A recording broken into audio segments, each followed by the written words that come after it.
It's about the restoration of our republic. We want to educate, encourage, enable the power. We stand for integrity, honesty, self-reliance, self-defense, and most importantly, no compromise on our foundational principles. This is America's Voice Now. Find America's Voice Now on Facebook and at americasvoicenow.org. Here's Michael Evans.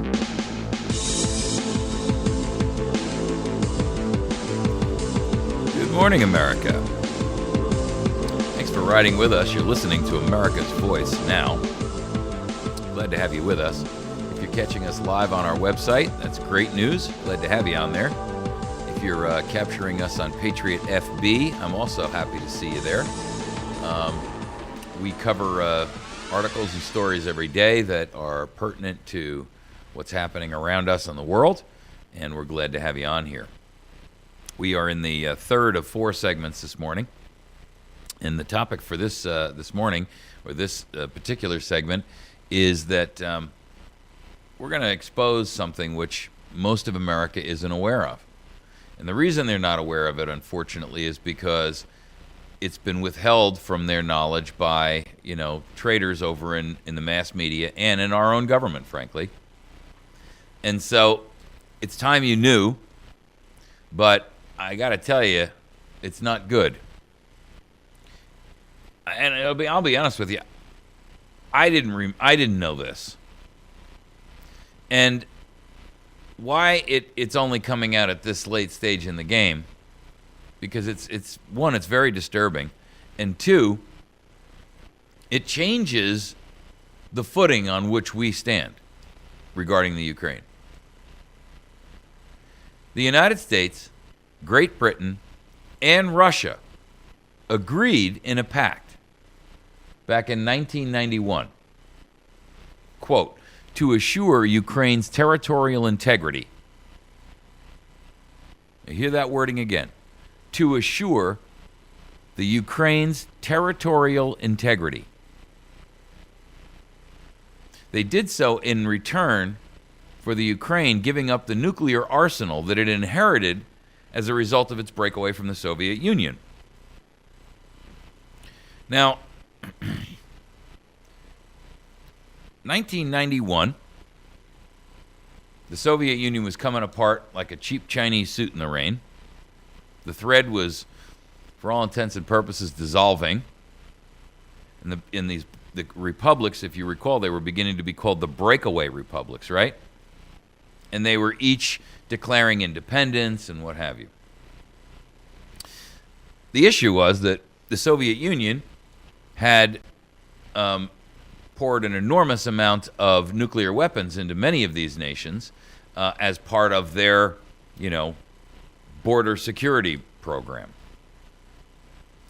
And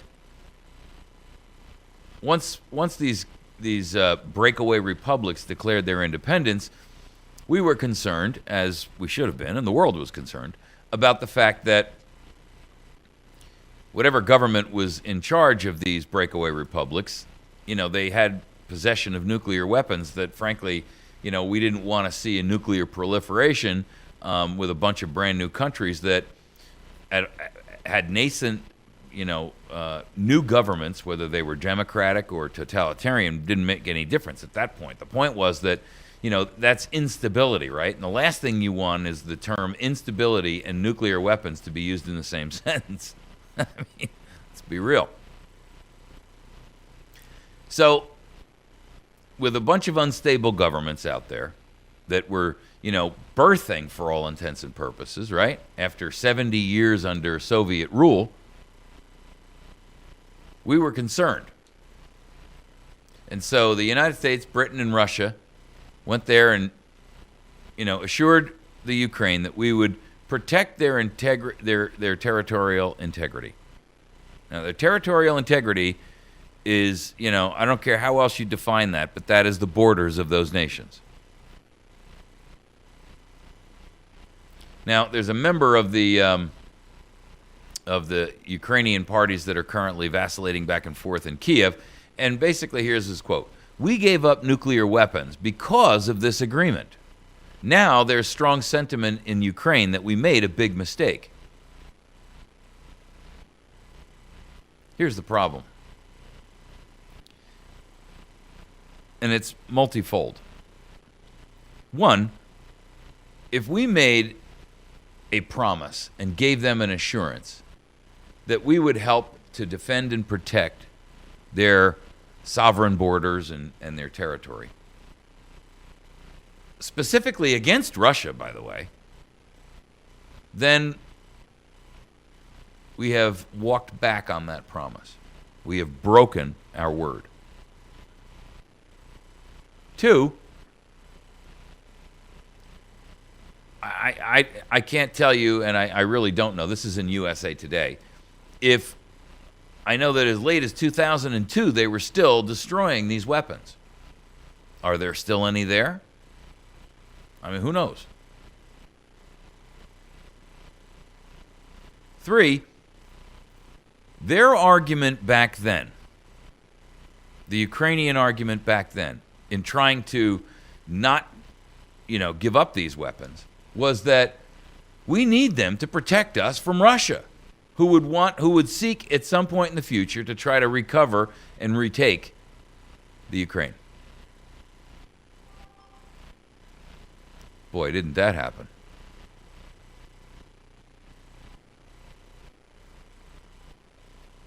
Now, it's interesting because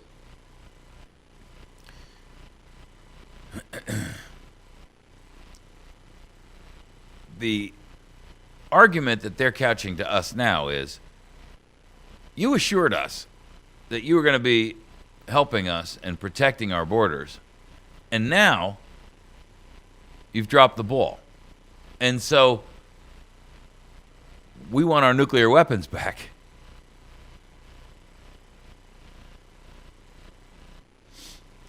Ordinarily, you would say, come on, this is, isn't that big a deal. But I disagree, because when you talk about nuclear weapons, everything changes. Everything. Even small tactical weapons would change the course of world history, and in a dramatic and abrupt way. The use of a nuclear weapon, especially by a non-domineering or dominating country, i.e. the United States, Russia, China, etc., would change forever the course of history in the United States and the world. One, we gave our word that we would protect and defend the Ukraine from their greatest fear, Russia. And of course, as history would have it, their greatest fear has become reality. We made this pact with them, and this was done, by the way, under Clinton, and it was supposed to prevent exactly what's happening right now, a Russian invasion. They based these nuclear missiles in all of these different republics, the surrounding republics. And, excuse me, the Ukrainians had literally thousands of these. Thousands. And everybody in the world put pressure on them through the United Nations and others to say, look, you don't need these, and you can't have these because we've got this nuclear nonproliferation, and you're not a signatory, and we can't allow you to have nuclear weapons, and so forth and so on. You're the new kid on the block.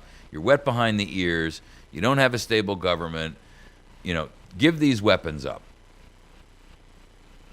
And they pushed back and said, wait a second now.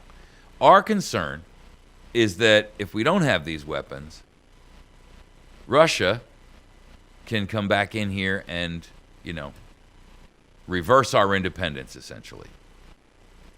And so we got together, along with the UK and Russia. And in 1994, there was something called the Budapest Memorandum on Security Assurances. The Budapest Memorandum on Security Assurances. And in that document, all three of the signatories, including the United States, Britain, and Russia, and in that they promised that none of them would threaten or use force to alter the territorial integrity or the political independence of the Ukraine. Well, now, of course, Putin says, well, that agreement is invalid because it's lawlessness that's going on in Kiev right now, and therefore it's not the same government that we made a deal with, and we're not obligated under the deal.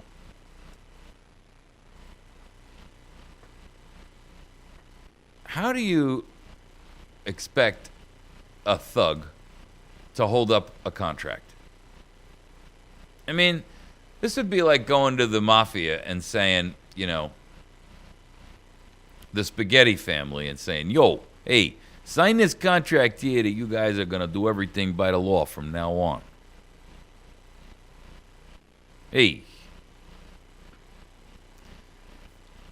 I mean, how long do you think it's going to be before that contract is broken, either in spirit or in fact?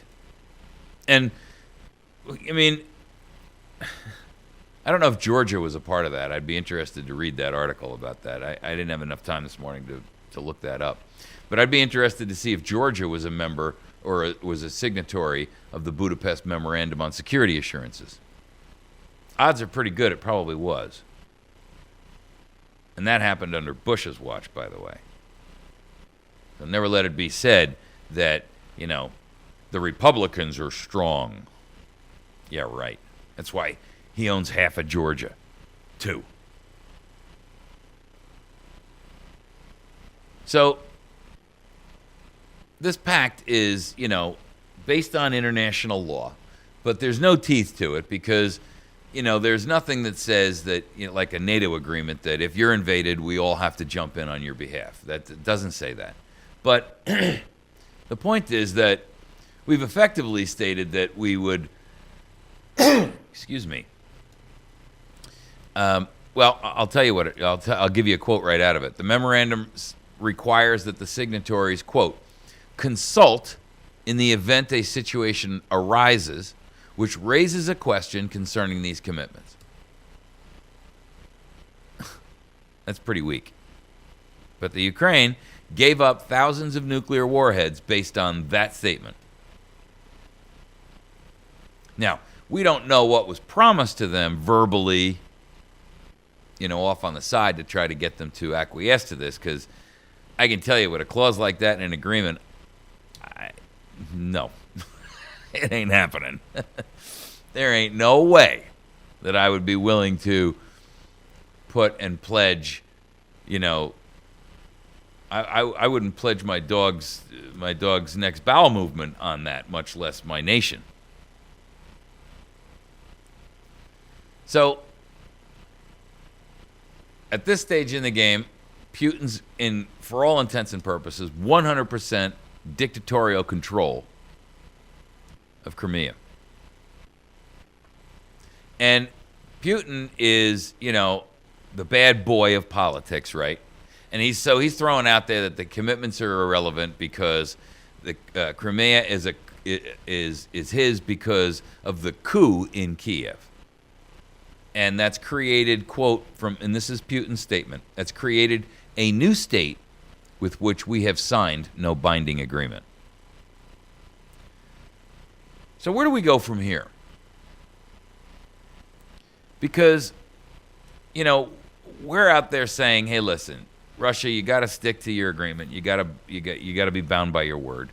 And, you know, Putin, in typical thug fashion, is like, no, the rules have changed. I changed them, and I can do so whenever I want.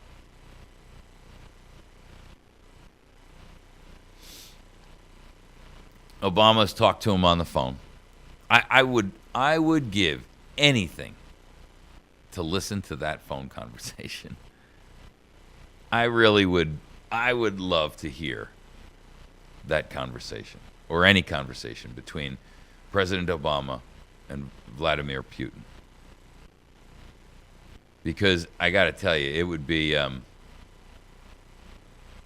well, I don't want to characterize it because I don't know what it would sound like, but I can't imagine that I would have more respect for Obama at the end of that call than I did at the beginning. And I can't imagine that I would have more respect for Putin at the end of that call than I did at the beginning either. I remember when we were talking about the Syrian issue, I kept seeing people posting up on Facebook, and when the Russians took Snowden in and so forth and so on, people were throwing Putin out there like he was some kind of a cult hero, And I'm thinking to myself, man, how short the memory is, right? That's like sitting out there and saying that, the Godfather comes through town and he hands the little kids that are running around with dirty faces and, ragged clothes, and he hands them $1, and the people in the neighborhood are, and he takes care of a family that has a little medical problem, and he gives this one a little food, and like he's a hero.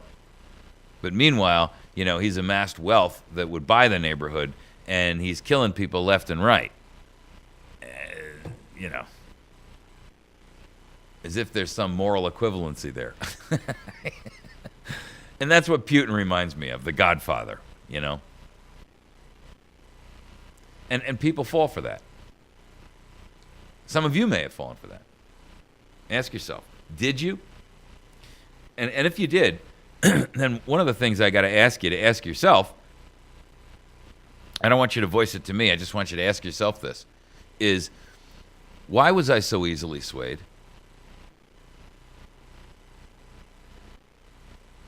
It's a good question, huh?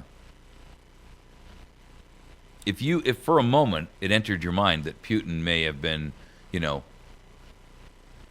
a good guy in all of this, why would you think that? Because he let Snowden live in Russia? Come on, that was a political game. That was a way to slap Obama in the face without starting an international incident. Because he held the Olympics in Sochi? I mean, because he went in and supported Syria when we were against. I mean, the enemy of my enemy is not my friend.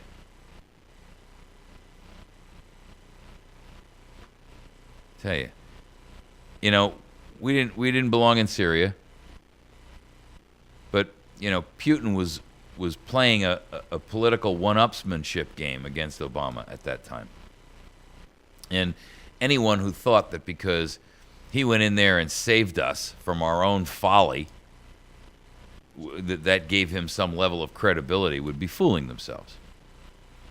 Putin's a monster. Make no mistake about it. You let Charles Manson out of jail, and just because he gives your kid a lollipop doesn't make him a good guy.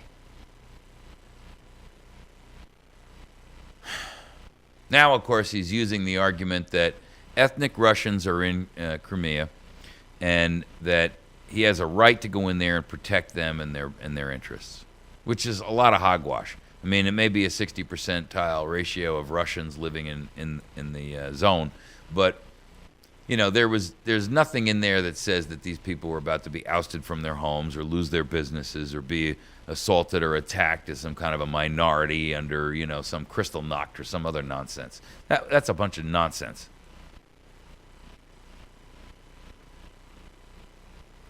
But I got to tell you, the Ukrainians got a legitimate argument here. And I don't know how we solve it. I'm not quite sure, where we go from here. But they have a right to feel like the world has abandoned them after making assurances to them that we would not allow exactly what's happening right now. Interestingly, when USA Today tried to contact the White House and the State Department about this agreement, they refused to respond to emails asking for comments. That's not surprising, but it's in poor taste. So the question really comes down to, Russia is pouring troops in there. We made a promise that we were going to do something. And at this stage in the game, I think we have to somehow or other realistically honor our commitment. I don't know how we're going to do that. I'm not suggesting we should go, slap boots on the ground and all that nonsense. But something's desperately wrong here. And I don't know how we fix it, because we've got a weak president. We've got an extraordinarily weak and divided government. We have an ideological, mindset in this country that is detrimental. We're tired of wars, rightly so, on both sides of the fence. And, I'm really not sure that we want to go and pick a fight with Putin. I don't know how we settle it, but I do know one thing. America should have been informed about this a long time ago. This has been going on now for, almost a month. And I think that the news media has abandoned us by not making this more newsworthy earlier on. I'm talking about before it fell, when Kiev was in riots. It may have well changed public sentiment about how we felt as a nation about our involvement there, and should we be involved, and how, and under what circumstances, and how deeply. I don't know about you, but I'm getting a little tired of the media betraying us to spew propaganda and Hollywood celebrity nonsense at us, while ignoring the realities of the world that is in conflagration everywhere. All right, you're listening to America's Voice Now. We're going to take a break. When we come back, we are going to tackle our fourth and final topic of this morning, and that is Ben Carson on guns. I'm going to take umbrage with him. Even though he said the right thing yesterday, I'm going to point out to you how it's not always as rosy as a guy says. And I like Ben Carson, but on guns, he and I got a problem. And then we're also going to talk about how the FCC is targeting a black conservative in a brand new, weaponized form of administrative agency. How shameful, right? Every administrative agency is now being used as a weapon. And man, that just burns me up. Every American should be outraged about this. I don't care what side of the political fence you sit on. This is inexcusable. They are all being used as weapons of mass destruction against political parties, and I don't care what side of the fence you sit on. This ought to scare the poop out of you, because if it's the opposing party today, it could well be you tomorrow. All right. You're listening to America's Voice Now. You could communicate with me directly by sending me email to mike@americasvoicenow.org. That's mike@americasvoicenow.org. And you can find us live on the web by going to americasvoicenow.org, facebook.com/America's Voice Now, and then lastly, our YouTube channel at youtube.com/America's Voice Now. We'll be back in just a minute.